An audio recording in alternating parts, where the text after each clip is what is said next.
Kui ma hakkasin ennast armastama, mõistsin, et igasugune emotsionaalne valu on lihtsalt hoiatus, et ma ei elaks oma tõe vastu. Täna ma tean, see on ehe olemine.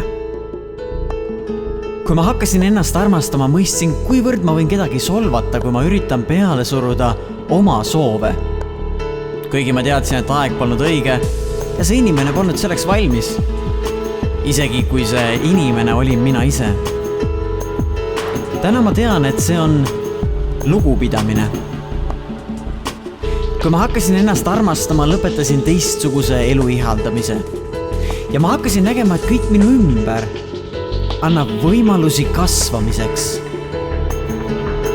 Täna ma kutsun seda küpsuseks. Kui ma hakkasin ennast armastama, mõistsin, et olen igas olukorras, õigel ajal, õiges kohas. Ja ma mõistsin, et kõik, mis juhtub, on hea. Sellest ajast peale ma suudan säilitada meelerahu. Täna ma tean, see on usaldus. Kui ma hakkasin ennast armastama, siis ei keelanud ma endale enam vaba aega. Ja ma lõpetasin suurte projektide edasilükkamise kusagile määramata tulevikku. Täna ma teen ainult seda, mis teeb mulle rõõmu, mis mulle tõeliselt meeldib ja mis paneb mu südame põksuma. Ja ma teen seda omal viisil ja omas tempos. Täna ma tean, see on lihtsus. Kui ma hakkasin ennast armastama, vabastasin ennast kõigest, mis ei olnud mulle hea. Kõiksugu toidud, inimesed, asjad, olukorrad ja kõik muu, mis kiskus mind ise endast eemale. Alguses ma nimetasin seda terveks egoismiks. Aga täna ma tean, see ongi enese armastus.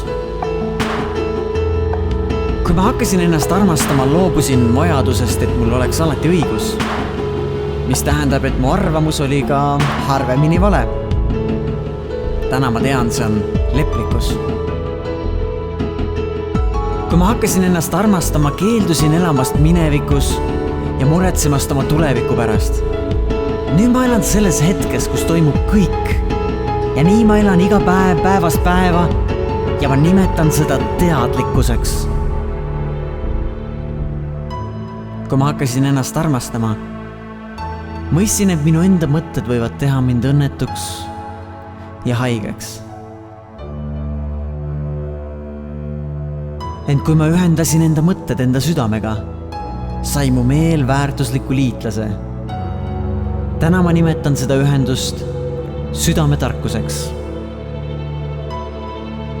Meil pole vaja enam karta vaidlusi, konflikte ja probleeme iseenda ja teistega, sest isegi tähed põrkuvad vahel ja nende kokkupõrkest sünnivad uued maailmad.